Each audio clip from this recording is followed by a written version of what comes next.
अब हम बात करते हैं केस 3। केस 3 में circuit having only inductor. Only inductor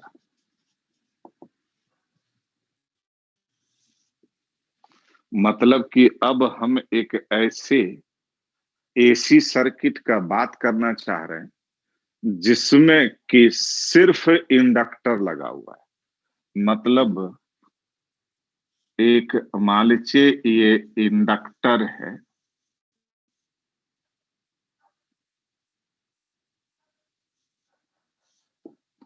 और यहाँ पर ये एक एसी सोर्स है और इस एसी सोर्स के ईएमएफ को E equal to E not sine omega t कह देते हैं। और इसमें किसी इंस्टेंट पर जो करंट फ्लो हो रहा है, इस करंट को हम आई कह देते हैं। तो नेचुरल है कि अगर हम इसके इंडक्टेंस को एल कहें तो उस स्थिति में इसके अक्रॉस एक इंड्यूस्ड ईएमएफ डेवलप होगा and that induced EMF is minus L di by dt। इसलिए अगर इसमें हम किरचॉफ्स लॉ लगाएं तो किरचॉफ्स लॉ लगाते हैं तो E minus L D I by D T is equal to 0। यह इसी को लिख सकते हैं D I equal to E by L D T. यह इसी को कह सकते हैं D I equal to E naught by L sine omega T D T. और अगर हम इसी को इंटीग्रेट कर दें तो I equal to minus E naught by L omega cos omega t. और इसी को हम लिख सकते हैं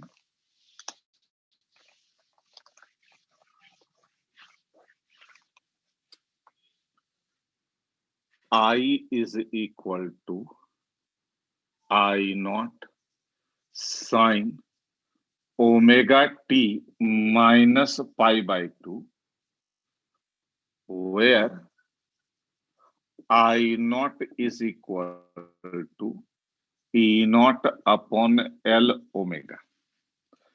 और यहां पर आप देखिए pi by 2 minus omega T नहीं बोल सकते क्योंकि sine 90 minus theta cos theta होता है, लेकिन sine theta minus 90 minus cos theta होता है। चूंकि यहाँ पर माइनस है तो माइनस साइन को इंक्लूड करने के लिए ये कितना हो जाएगा omega T minus pi by 2 theta minus 90।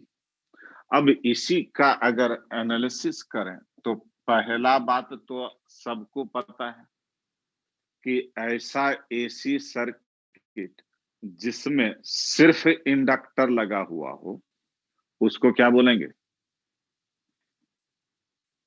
Purely inductive circuit. बिल्कुल सही बात है। The AC circuit having only inductor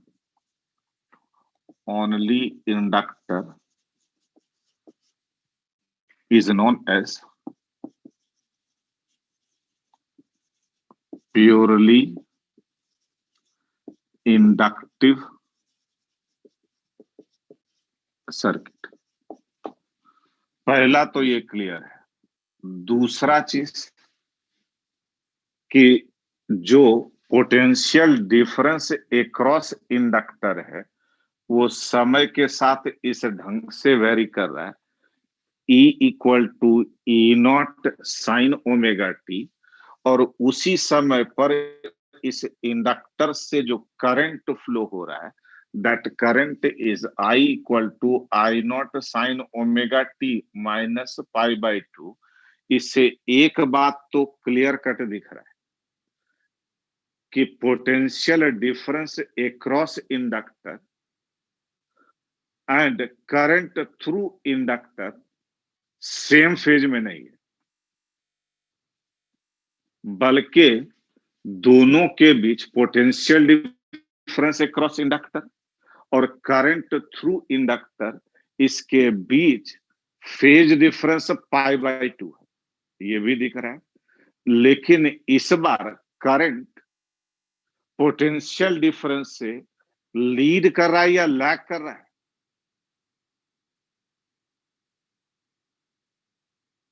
lag कर रहा है।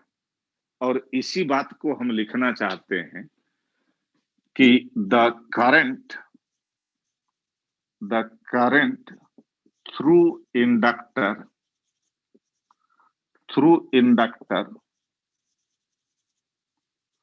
lag behind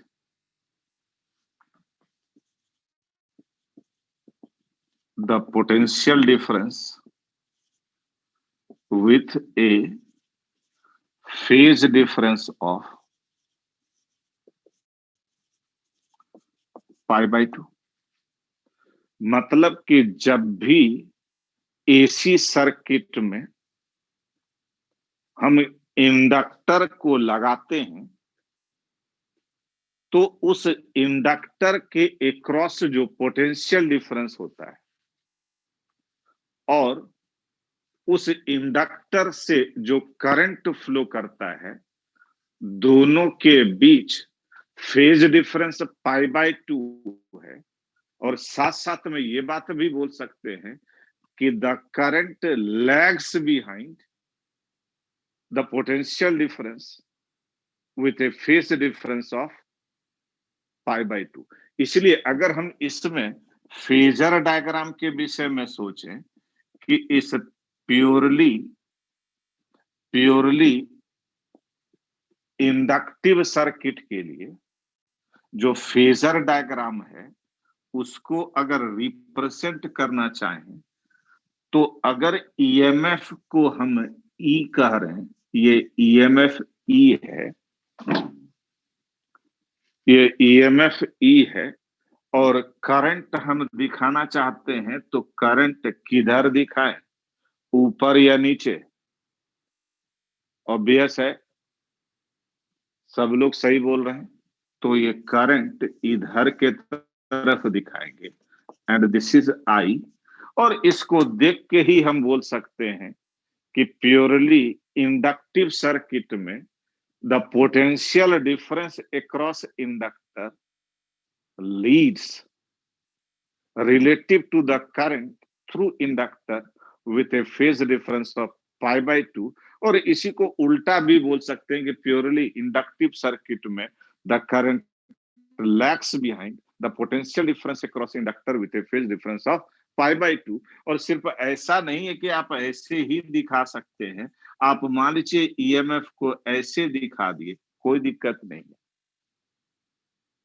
करंट को किधर दिखा सकते हैं, इधर के तरफ, और अगर ऐसे भी दिखाए हैं तो बात एक ही है।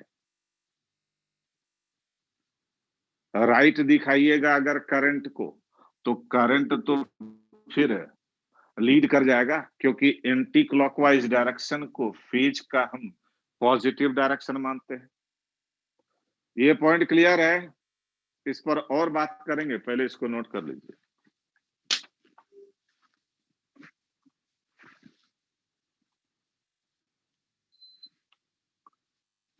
चाहें तो क्या बोलते हैं, इंडक्टिव रिएक्टेंस।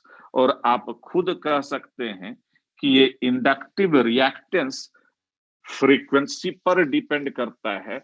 और फ्रीक्वेंसी वाइज अगर हम इसका रिप्रेजेंटेशन करें कि ये इंडक्टिव रिएक्टेंस कैसे वेरी करता है as a function of frequency, तो आप कह सकते हैं कि इस ढंग का स्थिति है। और इसमें एक चीज और क्लियर है कि जैसे जैसे फ्रीक्वेंसी बढ़ता जाएगा, फ्रीक्वेंसी बढ़ने का मतलब है कि करंट के बदलने का जो रेट है वो बढ़ता जाएगा। तो नेचुरल है कि उसको रोकने का जो करंट के बदलने का जो टेंडेंसी है, उसको रोकने का जो ये क्या बोलते हैं कैरेक्टरिस्टिक्स, वो भी बढ़ता जाएगा, मतलब कि इंडक्टिव रिएक्टेंस बढ़ता जाएगा। लेकिन जैसे जैसे फ्रीक्वेंसी कम होता जाएगा वैसे वैसे इंडक्टिव रिएक्टेंस भी कम होता जाएगा। और जब फ्रीक्वेंसी जीरो हो जाएगा, फ्रीक्वेंसी जीरो होने का मतलब है कि डीसी करंट फ्लो करने लगे, एक कांस्टेंट करंट फ्लो करने लगे, इंडक्टर स्टडी स्टेट में आ जाए। तो ये अभी अभी हम लोग पढ़े हैं कि स्टडी स्टेट में इंडक्टर एक कंडक्टर की तरह काम करता है। इंडक्टर एक कंडक्टर की तरह काम करता है, मतलब उसके क्रॉस कोई भी ड्रॉप ऑफ वोल्टेज नहीं होगा। ये सिंपली एक वायर की तरह काम करेगा, कोई भी इसके अक्रॉस पोटेंशियल डिफरेंस क्रिएट नहीं होता है। लेकिन वो कब? जब इंडक्टर से कांस्टेंट करंट फ्लो करने लगे, तो इंडक्टर एक कंडक्टर की तरह बिहेव करता है। लेकिन जब हम इंडक्टर को एसी सर्किट में कनेक्ट करेंगे तो कभी भी करंट कांस्टेंट तो होने का दूर का बात है, ये तो हर मोमेंट पर, हर समय पर ये करंट का मैग्नीट्यूड और डायरेक्शन चूंकि बदलते रहेगा, तो नेचुरल है कि ये इंडक्टर एसी सर्किट में हमेशा बिजी रहेगा। सही है, नोट कर लीजिए इसको।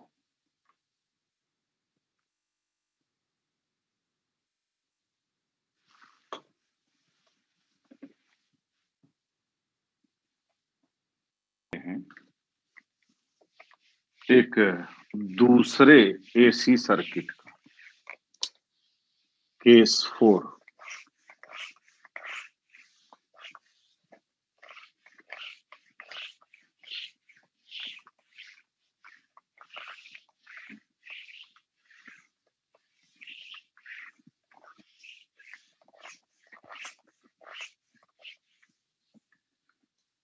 केस 4 में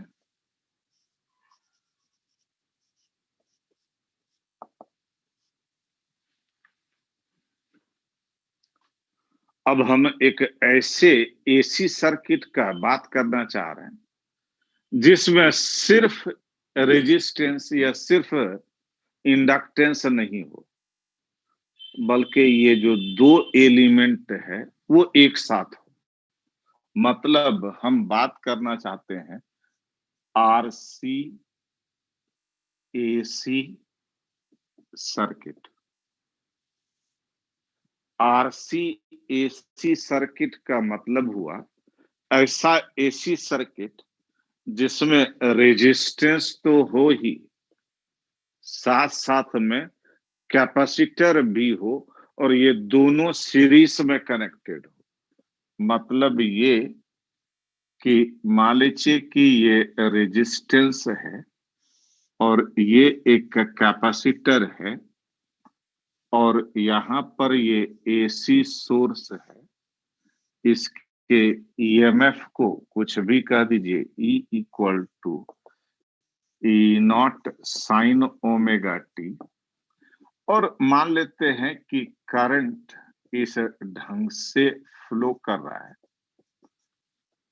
और चूंकि ये दोनों ही एलिमेंट सीरीज में है, इसलिए दोनों में तो किसी इंस्टेंट पर सेम ही करंट फ्लो करेगा।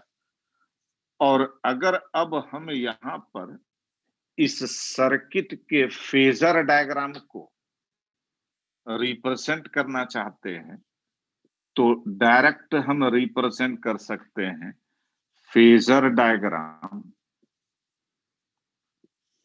तो एक बात अपने को पता है कि जब भी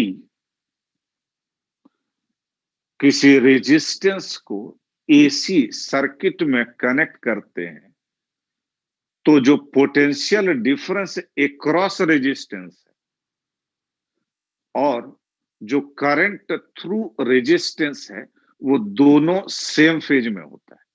मतलब कि अगर हम यहां पर पोटेंशियल डिफरेंस अक्रॉस रेजिस्टेंस को वी आर से डिनोट करें, पोटेंशियल डिफरेंस अक्रॉस रेजिस्टेंस को वी आर से डिनोट करें और पोटेंशियल डिफरेंस अक्रॉस कैपेसिटर को वीसी से डिनोट कर रहे हैं, तो एक बात क्लियर है कि current through resistance and current through resistance and potential difference across resistance, ये दोनों सेम फेज में, ये तो क्लियर है।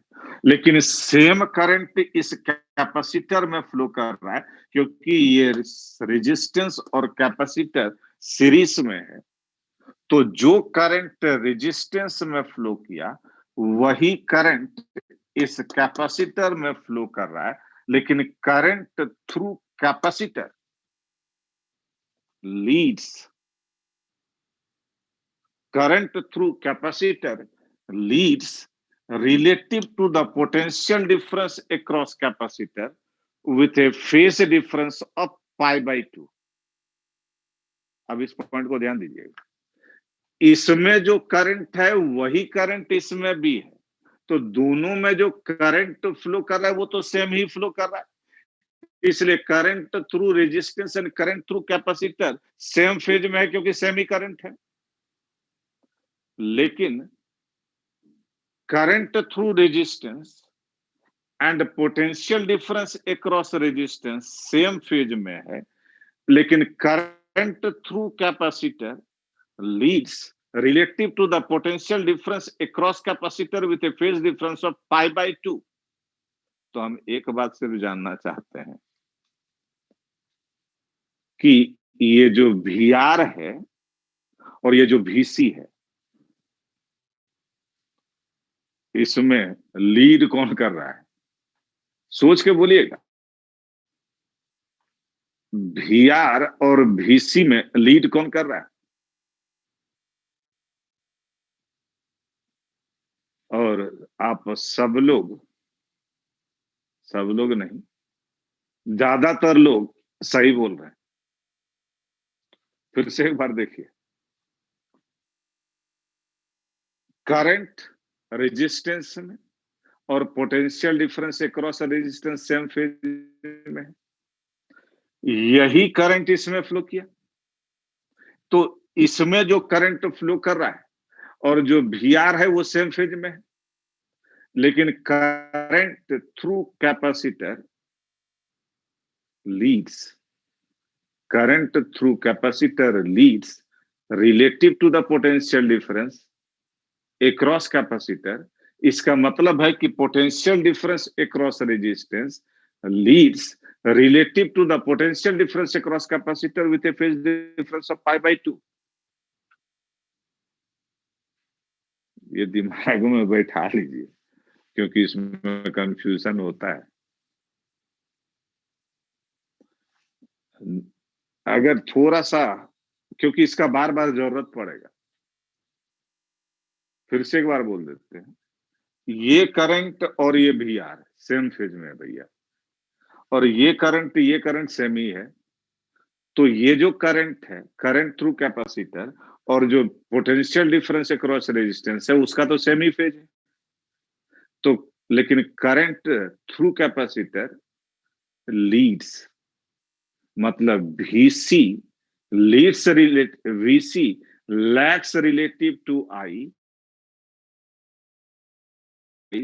VC lags relative to VR, मतलब कि potential difference across capacitor lags behind the potential difference across resistance with a phase difference of pi by 2, या potential difference across resistance leads relative to the potential difference across capacitor with a phase difference of pi by 2।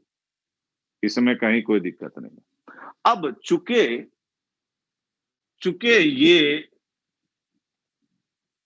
दोनों जो element है resistance और capacitor, ये चूंकि series में है, तो सीरीज में और सब चाहे जो भी हो, करंट तो सब में सेम होता है, और चूंकि करंट सब में सेम होता है इसीलिए फेजर डायग्राम बनाते समय जो बेसलाइन हम लेंगे, जिसके बेसलाइन का मतलब है कि जिसके रेफरेंस में अदर चीजों का बात करें, बिल्कुल सही बोल रहे हो। जो बेसलाइन हम लेंगे वो किसको लेंगे? करंट को लेंगे, क्योंकि सर्किट सीरीज है और सीरीज सर्किट में हर एलिमेंट में करंट तो सेम होगा और सब चाहे जो भी हो। इसलिए फेजर डायग्राम बनाते समय हम करंट को बेसलाइन लिए, और करंट को जब बेसलाइन हम लिए तो ये बात भी क्लियर है कि current through resistance and potential difference across resistance same phase में है। इसीलिए आप कह सकते हैं कि this is direction of V R, this is direction of V R. और वीसी किधर?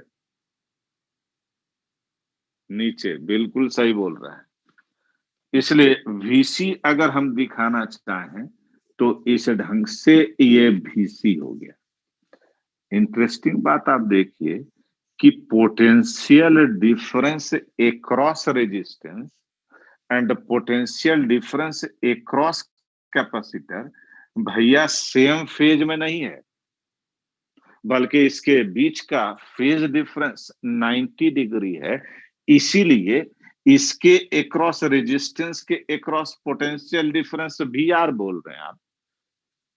इस कैपेसिटर के अक्रॉस पोटेंशियल डिफरेंस वीसी बोल रहे हैं। इसलिए दोनों को मिला करके पूरे के अक्रॉस जो पोटेंशियल डिफरेंस होगा वी आर प्लस वीसी होगा। यस और नो? दोनों को मिलाकर के जो सम ऑफ पोटेंशियल डिफरेंस होगा वो क्या होगा? V R plus VC. Yes और नो? ना भैया ना, सब लोग यस बोल रहे हैं।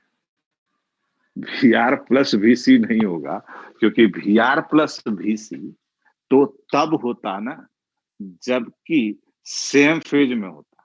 अगर मान लीजिए कि यही एसी सर्किट होता, एक रेजिस्टेंस ये, दूसरा रेजिस्टेंस ये, और इस ढंग से अगर होता, इसको R1 और इसको R2 कह देते, इसको VR1 और यहां पर ये VR2।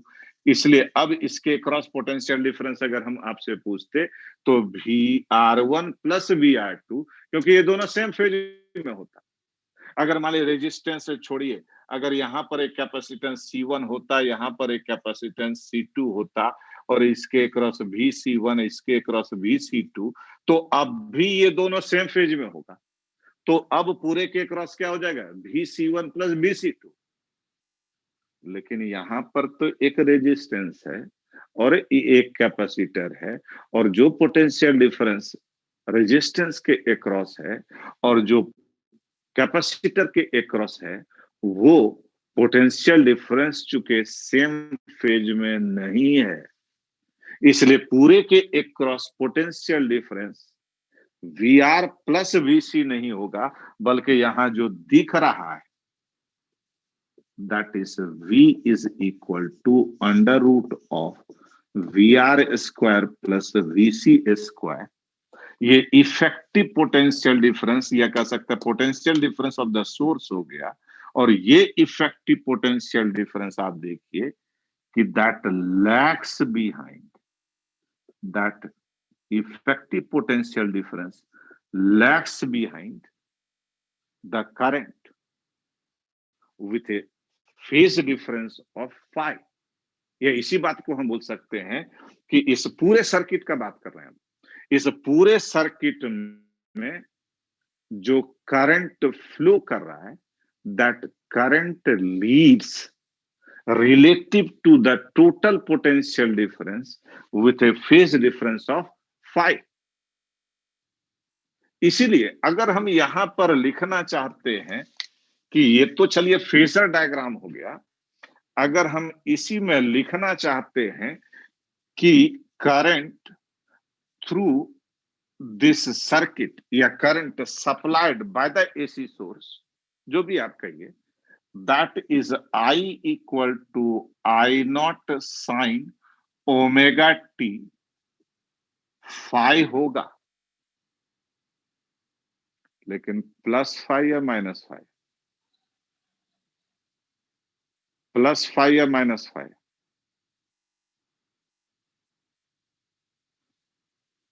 अरे माइनस कैसे बोल रहा है भैया? ए, इतना समझाए उसके बाद भी। देखो यहां करंट तो वोल्टेज के रिस्पेक्ट में लीड कर रहा है ना, तो वोल्टेज अगर ये है तो नेचुरल है करंट अगर लीड कर रहा है तो I equal to I not sine omega t, तो ठीक है, लेकिन लीड करंट कर रहा है तो प्लस फाइव होगा ना।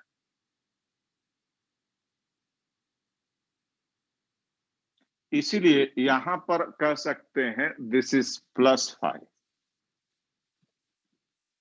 लेकिन बात एक और है कि ये तो चलिए ठीक है, लेकिन ये जो फाई है वो हम निकालना चाहते हैं, फाई हम जानना चाहते हैं कि ये फाई कितना है। तो cos phi where cos phi tan phi कुछ भी बोल सकते हैं, cos phi is equal to क्या बोलिएगा, cos phi V R upon V, this is V R upon V, और ये वी आर तो ठीक है, और भी है under root of V R square plus V C square, और इसी को हम लिख सकते हैं कॉस फाई। चूंकि सीरीज सर्किट है तो जो करंट इसमें फ्लो कर रहा है वही करंट इसमें भी फ्लो कर रहा है, इसलिए वी आर को आई इंटू आर और वीसी को आई इंटू एक्सी लिख सकते हैं। अरे इसके क्रॉस पोटेंशियल डिफरेंस कितना हो जाएगा, आई इंटू एक्सी, और इसमें क्या हो जाएगा आई इंटू आर। इसलिए आई को अगर हम हटा दें तो ये हो जाएगा R upon under root of R square plus X C square. Phi तो आपको पता है, इसमें कहीं कोई दिक्कत नहीं है, फाई है फेज डिफरेंस। लेकिन ये जो कॉस फाई है, इस कॉस फाई का एक नया और बढ़िया नाम है, और इसको क्या बोलते हैं? आप बोलेगा कॉस फाई है ये है, तो फिर अलग से इसके नाम का क्या सेंस है? लेकिन इस कॉस फाई का एक अलग नाम है एसी सर्किट के लिए। कॉस फाई का एसी सर्किट के लिए एक नया नाम है, और इसको बोलते हैं power factor, power factor of AC circuit. अब नेचुरल है कि ये बात दिमाग में एराइज होगा कि भैया कॉस फाई तो ठीक है, फाई फेज डिफरेंस है, लेकिन इसका नया नाम पावर फैक्टर कहां से आ गया और क्यों आ गया? लेकिन उस पर बात करेंगे आगे, अभी नहीं। अब इसी में एक चीज और देखिए कि अगर हम बात करते हैं इस आई नॉट का, तो this I not equal to E not upon I not equal to E not upon effective resistance, E not upon effective resistance. और ये जो इफेक्टिव रेजिस्टेंस है इसको हम जेड से डिनोट करते हैं, और ये जो जेड हो जाएगा दैट इज इक्वल टू, बल्कि आप ऐसे भी कहिए ना भाई, दूसरे ढंग से भी कहिए, जो पूरा पोटेंशियल डिफरेंस है this is V square is equal to V R square plus V C square.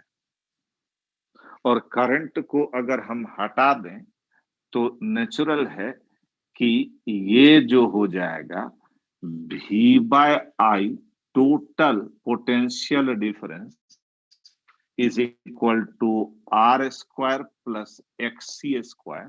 और आप खुद समझ सकते हैं पूरे सर्किट के across potential difference divided by current, ये एक रेजिस्टेंस टाइप का चीज तो हुआ, लेकिन इसको डिनोट करते हैं जेड से, and this Z square equal to R square plus X C square. इसलिए this Z is equal to under root of R square plus X C square, और इस जेड को बोलते हैं रेजिस्टेंस, और कैपेसिटिव रिएक्टेंस का सम है, और वो सम फेज डिफरेंस के हिसाब से है, इसीलिए तो under root of R square plus X C square हुआ। ये एक रेजिस्टेंस है। ये कैपेसिटर भी एक रेजिस्टेंस के तरह काम करता है, जिसको हम कैपेसिटिव रिएक्टेंस कहते हैं, और इस दोनों को मिला करके जो इफेक्टिव रेजिस्टेंस है, that is Z, and that is equal to under root of R square plus X C square, और इसको बोलते हैं impedance, impedance of AC circuit, impedance of AC circuit. पहले लेकिन नोट कर लिए, फिर इस पर बात करेंगे।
हो गया,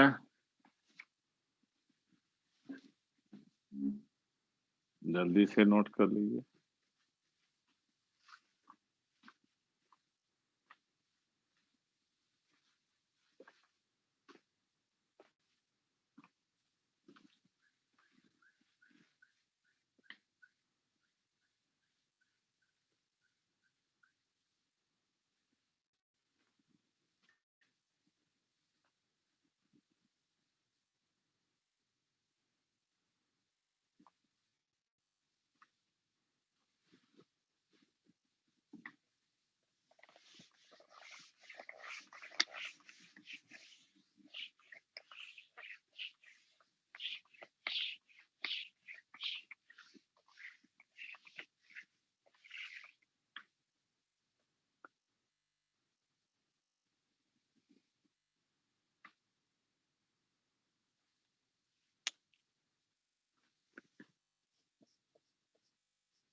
एक बात यहाँ पर क्लियर है कि अगर एक रेजिस्टेंस को और एक कैपेसिटर को इस ढंग से हम एक एसी सोर्स से कनेक्ट करते हैं तो दोनों में करंट तो सेम फ्लो करता है,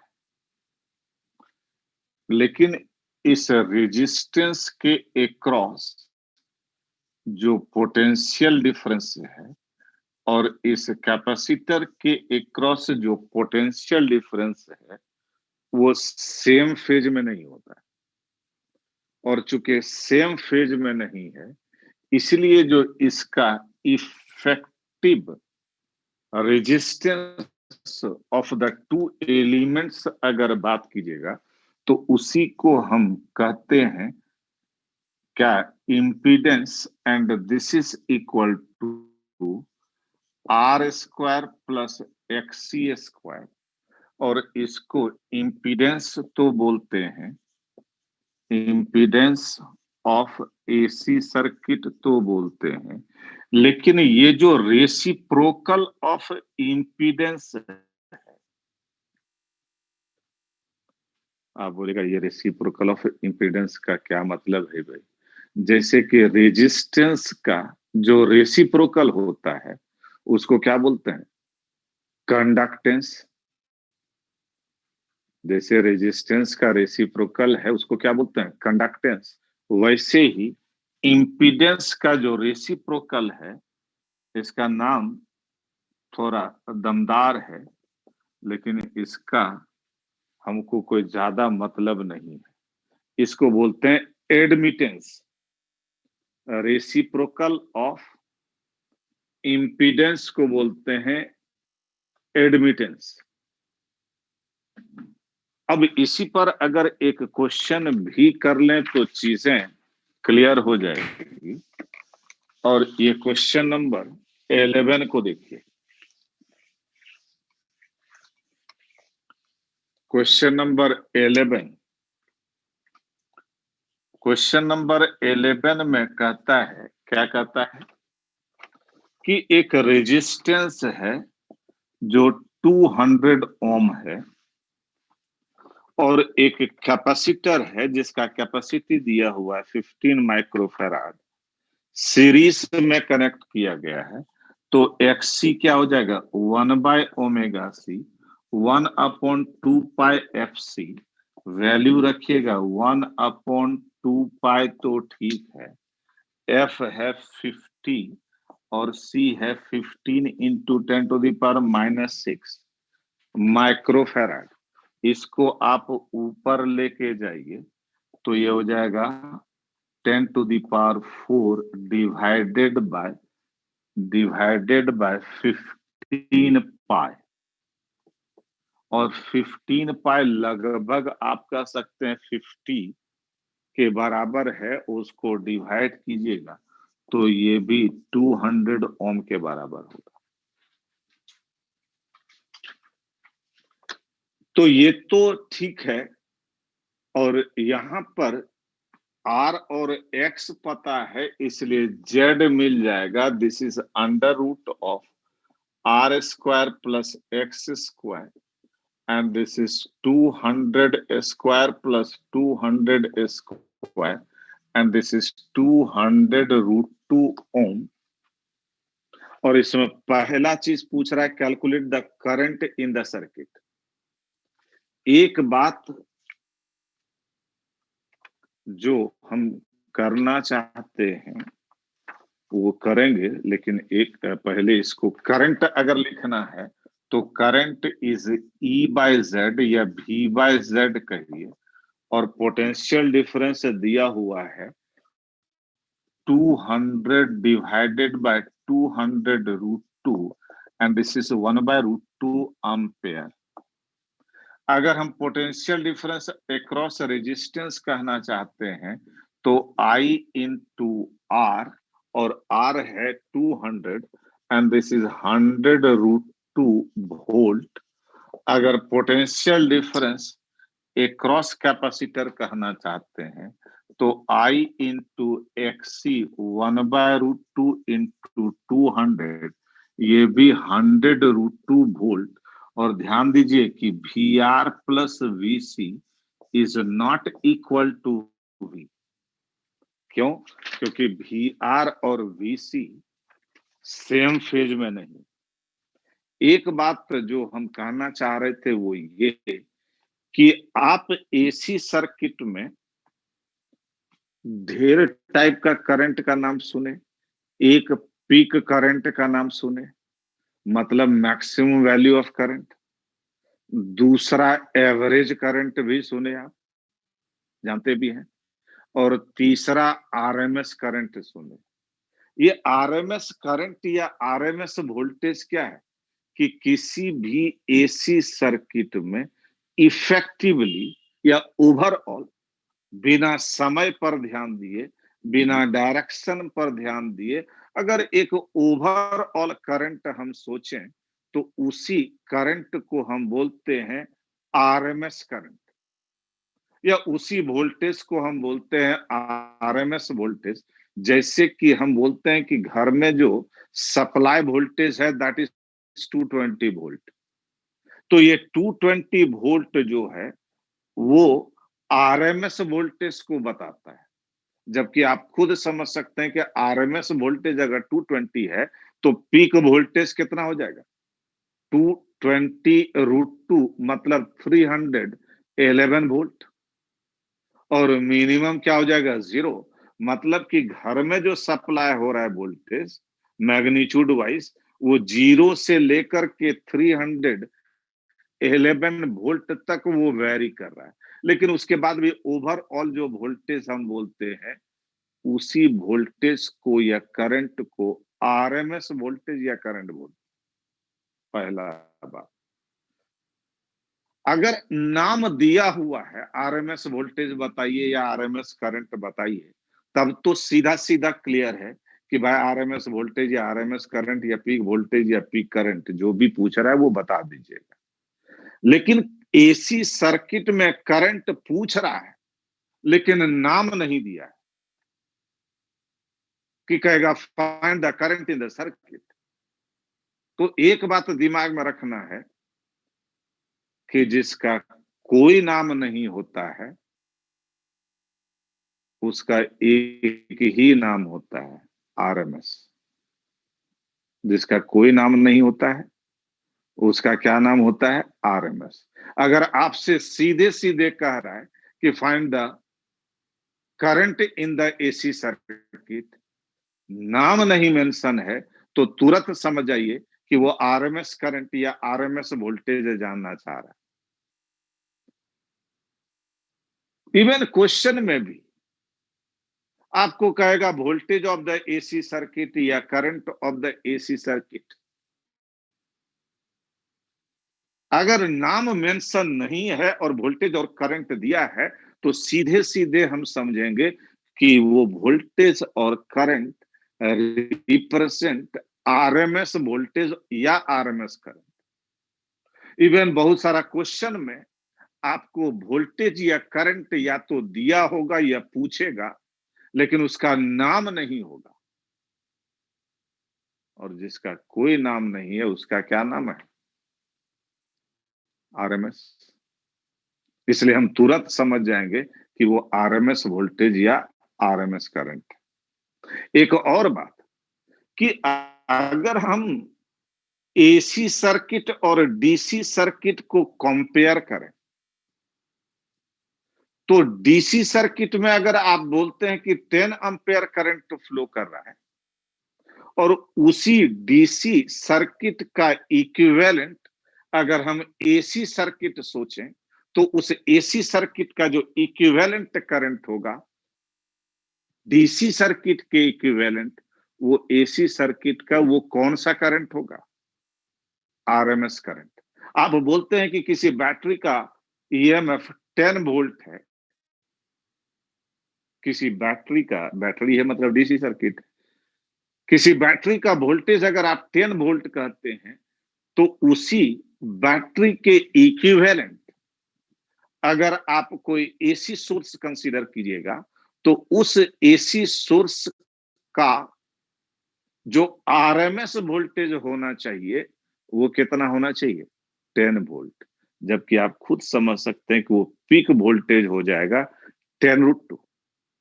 इसलिए एसी और डीसी को एक दूसरे के इक्विवेलेंट अगर सोचना चाहें तो जो डीसी सर्किट में करंट या वोल्टेज है, एसी सर्किट में वही आरएमएस वोल्टेज या आरएमएस करंट है।